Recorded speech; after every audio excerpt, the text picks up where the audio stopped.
సంక్రాంతి అంటే తెలుగు వారికి ఒక ఎమోషన్. అందుకే ఎవరెంత బిజీగా ఉన్నా సంక్రాంతి నాటికి వారి వారి సొంత ఊర్లకు చేరుకుంటారు. మొదటిగా భోగి. చలికాలంలో వెచ్చదనం కోసం వేసే భోగి మంటలు పిల్లల చేత భోగి పిడకలు వేయిస్తారు. ఇవి ఆవు పేడతో చేస్తారు. వీటిని మంటలో వేయటం వల్ల వచ్చే పొగ వాతావరణంలో ఉండే క్రిమి కీటకాలను అంతం చేస్తాయి.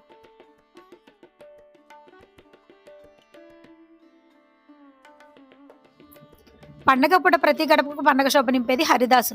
భక్తి పాటలు పాడుతూ వచ్చే ఈయనను దైవాంశ సంబుద్ధుడిగా అతన్ని గౌరవిస్తారు. పంట చేతికందినప్పుడు రైతు చేసుకునే పండగే ఈ సంక్రాంతి. ఈ సంక్రాంతిలో సూర్యుడు ధనుసు రాశి నుంచి మకర రాశిలో ప్రవేశించడం వల్ల ప్రజలకు మంచి జరుగుతుందని అందరి నమ్మకం. ఈ సంక్రాంతి కోనసీమలో అయితే చాలా ప్రత్యేకం. ఇక్కడ పండగ వాతావరణం ఎలా ఉందో ఒకసారి చూడండి.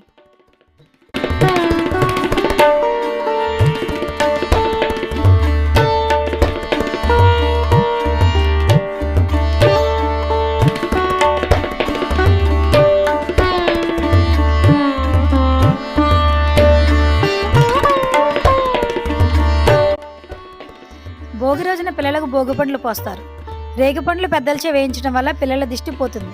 అయితే రేగి పండ్లు తినేలా చేయడమే దీనిలో ఉండే సైన్స్. ఈ రేగి పండ్లు ఈ కాలంలో జీర్ణశక్తిని పెంచే ప్రక్రియను వేగవంతం చేస్తాయి. బూక్ వైద్య బదరీ ఫలం అనే సామెత ఇందుకోసమే పుట్టింది. బదరీవనంలో వ్యాస మహర్షులు అందటి వారు తపస్సు చేశారంటే రేగి పండ్ల గొప్పతనం అర్థం చేసుకోవచ్చు. ఇలాంటి ఇంట్రెస్టింగ్ వీడియోస్ కోసం మా ఛానల్ని సబ్స్క్రైబ్ చేసుకోండి. Thank you.